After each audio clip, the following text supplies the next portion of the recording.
What's going on, guys? It's GridgeKitty. Today we're going to talk about some of the top epics, in my opinion, that are really good in the new Siege game mode. And this will be mainly for offense, because with offense you have the advantage and you can kind of pick cheesy things that'll work against your enemy's team. I have had success with epics. I'll show you guys one of the screenshots of a fight that I had. I don't have it on video, but I do have the screenshot.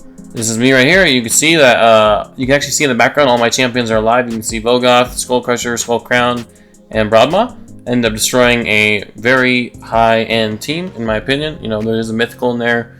Go first, drop defense, then 2 nukes, very powerful. But Vogoth came in clutch. We'll be talking about him in this video. Obviously, there are restrictions on some of the rooms, and if these epics fit that room, they still can be very powerful if you can use them properly. And most of the epics in this video are also just fantastic epics for other content as well, so definitely something to consider when you decide to level these champions. They are going to be good in multiple areas, but used correctly, they can go absolutely ham in the Siege game mode. And just because I don't call it a champion doesn't mean that it's not good and can't work in Siege. It's just these are some of the cheesy or really strong epics, in my opinion. The first one I have to say is Ethlin the Golden. He can be your nuker. You can open with the Glimmering Gold passive. You probably do need to go first with this guy, but increase crit damage, increase accuracy, and then you get an extra turn, so you can hit a little bit harder. And then you have an attack all enemies 2 times, so you can get through a Rotos. And then you can also place block active skills, so you can CC your opponent. And then if for some reason they 3% resist that, or you don't have enough accuracy, you probably won't land the True Fear if you don't have enough accuracy, but if they 3% resist it, then maybe you can get that True Fear on there, as long as your accuracy is good. But the increased accuracy buff does help, as well as his passive ignores a little bit of defense when attacking certain types of champions, so that helps out a little bit with his nuking. Can definitely be good. I think he would work best though in a go first team, where you can go first, outspeed them, and then crowd control them. We've actually got quite a few champions that are really powerful here in the Sacred Order. So Phenax, I had some success with him. He is extremely powerful against like Sun Wukong with his block revive, or if you actually have an ally attack champion and make sure that he hits last or first, depending on how much damage your Phenax does or the rest of your team does. You want him to go first if he's gonna just absolutely one-shot them. And then you probably want him to go last if the rest of your team is just going to tickle a little bit. And then you want him to come at the end, because he does need to get the kill even in an ally attack. But the A1 block revive is what's going to make him really cheesy. Can stop Sun Wukong's. I know I used him against a revive heavy team. No Sun Wukong, but he did slowly chip that team down one by one for me with Grand Oak Padraig, actually, who is a legendary ally attacker. Deacon Armstrong, he does have a speed in all battles by 19%, which is going to work in Siege. Arena auras do work right now at the time of me recording this video, but they're not supposed to. So when that goes away, this 19% in all battles will be just as good of an aura as someone like a Duchess or an Elva. So fantastic aura. And as you all know, Deacon, just in normal classic arena and in all parts of the game, is pretty insane. So he's going to be good here as well. That aura, as well as making him go first. And you want to fill the turn meter of all your allies by 50%, and then you push back your enemies, and then you take an extra turn. Then you hit them with decreased defense, so your nukers can go absolutely ham. That's about how you use Deacon. He can be really, really good, especially at lower levels when people don't have Arbiter, or if you can just get good enough gear on him to make him go faster than some people's Arbiters, or maybe you've already used your Arbiter twice, so you need a backup speed lead. Deacon can be fantastic for that.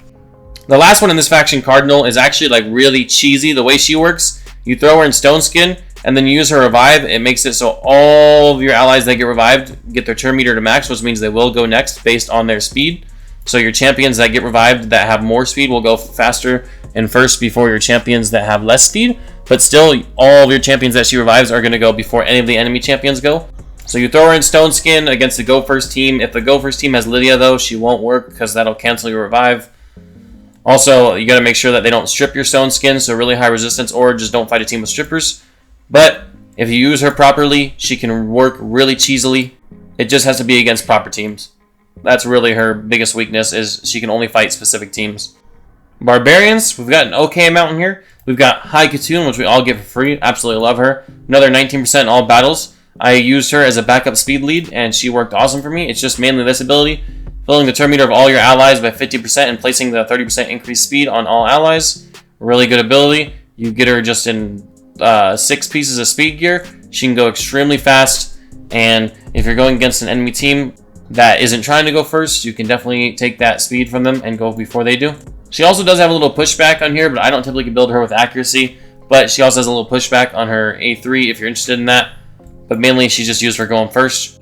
And you will need many speed leads if that's how you want to play this game mode because of the 2-use limit on all the champions. I also think Hoscroll is really good. Hoscroll, his main thing right here on his passive, immune to stun debuffs. Armand is plaguing this game mode right now. He's absolutely immune to that. As well as he's immune. He still will lose the turn meter, but then he can remove all stun debuffs from all your allies. So you probably want him going really fast so he resists the stun and then can get back to his turn meter first and cleanse your team, cleanse the stun off of them. Also, resistance could be good too, so even if you resist that turn meter pushback, it could be even better. That way you can just cleanse right away without losing your turn meter. I'd say resistance and speed is going to be the key on this guy. Also, it does have that increased resistance buff, which is pretty good. And he can also do stuns too, which is really nice. He can stun the enemy team and does a little turn meter pushback on enemies who do get stunned, like a really mini Armands. A little stun on the A1 too, not bad. Also, all based on defense, so he's going to be a little bit tankier than your average bear.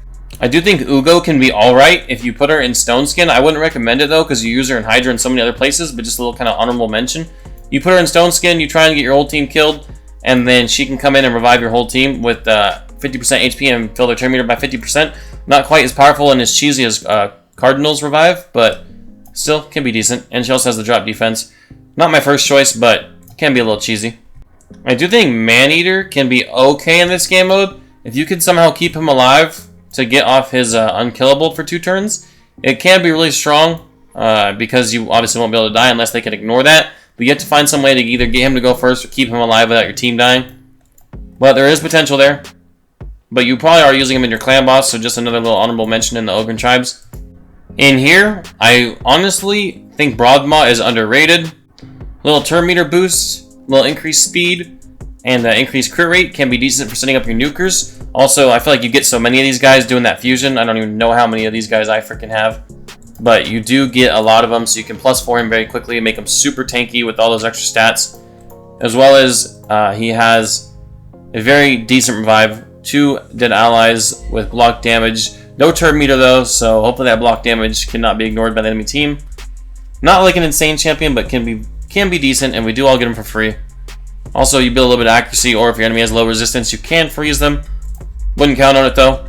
He's going to be alright, but definitely not one of the top choices. Just thought I'd mention him because we all do get him, and he does have a little kind of turn meter boost like a Haikatoon does, but no speed aura. He also does have a revive though, so fairly decent. Not insane though, definitely not insane. Slixus, kind of compared to Gembo when he came out, he can just basically be your nuker. We're not going to go over his kit. He just does nuke things. Nothing crazy, but if you need a little void nuker, he can definitely help you out. From the Skinwalkers, we've got the one and only Basher. Obviously, he's like a little mini warlord. If you don't know his kit, what he does is this skill right here. Attacks all enemies, increases the cooldown of all target skills by 2 turns. He's like a little mini lockout champion. Not insane. You probably do want to go first, so you'll need a very fast champion to boost him up. Make him go next. You'll also need him very fast with pretty good accuracy so that he can push all their skills back. But he's about the only epic that can do that as far as I know, so makes him very unique, and he can be very strong if you're missing like a Warlord or Yumiko or Crixia, which most people aren't going to have, but this is just a void epic, so a lot more easier to get. From the orcs, I don't really think anybody, maybe an honorable mention is Seer. If you can get her on a fast team with a lot of buffs, I have had her destroy me before, not in Siege, but in a normal classic arena, and Siege is very similar to that. So if you can get her on a team with a lot of buffs that goes really fast before the enemy, and then she strips them, she can hit really hard, but honestly, it's kind of a niche scenario. In the Demon Spawn, we've got the one and only Magnar. Really hard-hitting HP nuker, so he's also going to be hard for the enemy to kill. Also, pretty damn cool looking. Next, we've got Umbral Enchantress. Awesome looking champion. Her main skill right here is the A3. You could have her go first or build her in Stone Skin, but basically, you need to get off this A3 where she places the unkillable on herself as well as a 2-turn provoke on all of the enemies if she has enough accuracy. Basically, kind of similar to Basher where they're locked out, but they're not really completely locked out. It's just they're crowd controlled, but it's for 2 turns on all the enemies as long as you land it, and she cannot die during that, so can be extremely powerful if used correctly against the proper teams. Obviously, don't use it against like a Doom Priest or Tuhanarok, they'll just cleanse it right off. In Undead Hordes, we've got Seeker. He has a very big turn meter fill and an increased attack, similar to like an Arbiter. Also gets an extra turn, which is pretty nice, so you have a chance to provoke someone as well. You have to go really fast with him though, because I'd imagine you use him in a go first team. Also, as passive too, when he's hit with a crit, he can actually put the increased defense on your team and help them maybe survive the hit, depending on how hard your enemy is hitting. And here, next we've got Vogoth. Vogoth is just a little arena menace at lower levels because of how easily he keeps teams alive with his passive, as well as his AoE provoke is extremely nice with a decreased attack if they receive the provoke. So Vogoth can be extremely powerful just because of the fact that he can keep your team alive super easily. Although you do have to put him in the right spot on your team, that way he heals people after he takes the damage and before they take the damage. In the Dark Elves, we've got the one and only Madame Ceres, probably the best decreased defense epic for this game mode. Decreased attack, decreased defense, and a buff strip. Very powerful. Can work against Stone Skin. Well, she will need enough actually, and of course Stone Skin is always a 50-50 if it comes off or not. But she is probably one of the best strippers with decreased defense. And the rest of her skills are pretty solid too, in my opinion. In the epics, we've got a decent little handful. Kytus can be super cheesy. His secret skill right here, if you can maybe place a swift parry on him or revive him with low HP, he can hit really hard with this bleeding wound skill. Skull Crown, the one and only, very similar to a Leorius, just because of this unkillable passive. All AoE attacks, they hit extremely hard. You can see she has very, very nice reviews, especially in arena, defense, and offense. Yeah, Skull Crown can be an insane cheesy nuker for this game mode. You can even put her in attack percent boots if the enemy has no way to get around your unkillable. That way she's really slow but hits super duper hard. Golden Reaper can be a nice go first champion. Definitely, you probably would want someone who has a speed aura with her, but her little turn meter boost and increased speed can be very, very awesome.